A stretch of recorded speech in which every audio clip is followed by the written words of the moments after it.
आपका वोट आपकी ताकत।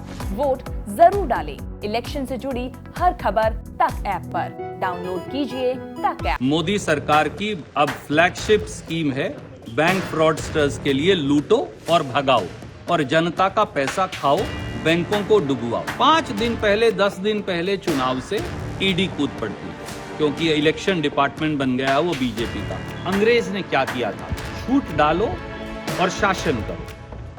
नरेंद्र मोदी भी वही कर रहे हैं। कांग्रेस नेता रणदीप सुरजेवाला हैं और वो बोल रहे हैं कि बिगेस्ट बैंकिंग फ्रॉड वो मोदी सरकार के बीच में हुआ है। सीधा उन्हीं से बात करते हैं। सर, फ्रॉड के बारे में आप बता रहे थे, क्यों आप इसको सबसे बड़ा बोल रहे हैं? हिंदुस्तान के 75 साल के इतिहास का सबसे बड़ा बैंक घोटाला अब सामने आया है। मोदी सरकार की अब फ्लैगशिप स्कीम है बैंक फ्रॉडस्टर्स के लिए लूटो और भगाओ और जनता का पैसा खाओ, बैंकों को डुबवाओ।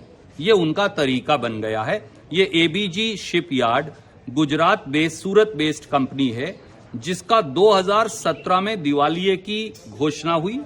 2018 में कांग्रेस पार्टी ने कहा कि ये स्कैम है।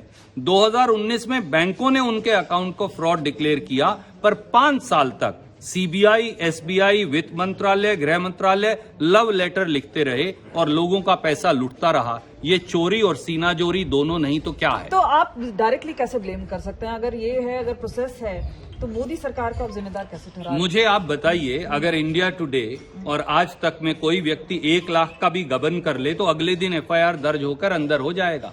5 साल तक लव लेटर नहीं लिखेंगी पुलिस एजेंसियां। यहाँ देश का 23,000 करोड़ रुपया खाया जा रहा था। कंप्लिसिटी की बात कर रहे हैं? बिल्कुल सीधे सीधे। अगर ये मिली भगत नहीं तो क्या है?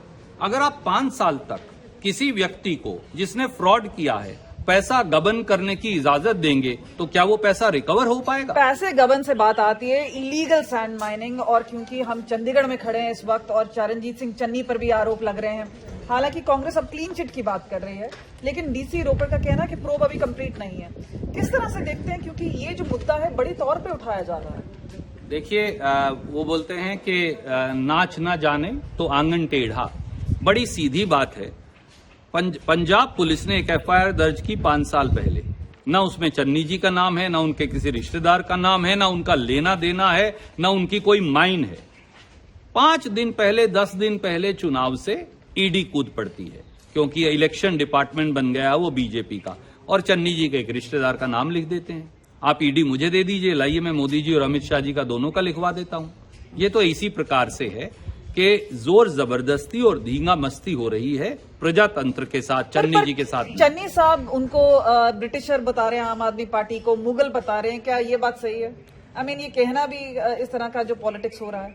देखिए, अंग्रेज ने क्या किया था? छूट डालो और शासन करो। नरेंद्र मोदी भी वही कर रहे हैं।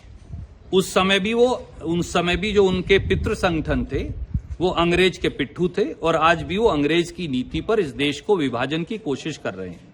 वो नहीं चाहते कि हमारे सिख भाई, हमारे हिंदू भाई, हमारे गरीब दलित साथी इकट्ठे मिलकर पंजाब जैसे प्रांत में तरक्की करें, इसलिए वो विभाजन की राजनीति कर रहे हैं। और आम आदमी पार्टी कौन है?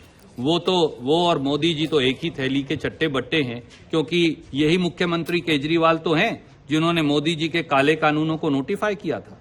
प्रधानमंत्री नरेंद्र मोदी आ रहे हैं, उससे पहले प्रियंका गांधी भी हैं और अमित शाह भी हैं। एक तरह से कारपेट बॉम्बिंग हो रही है वीवीआईपीज की। किस तरह से देखते हैं ये आखिरी एक हफ्ता?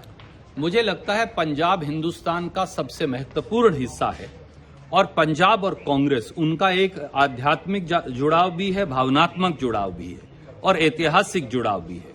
और यहां पर भारतीय जनता पार्टी को जो शिकस्त मिलेगी, हार मिलेगी, वो बाकी 4 राज्यों के साथ पूरे के पूरे देश में आगे का आने वाला आईना है। जनता तय करेगी, और क्या वो तय करेगी वो 20 को ही पता चलेगा जब वोटिंग होगा। कैमरा पर्सन चांदीराम के साथ कमलजीत संधू, चंडीगढ़।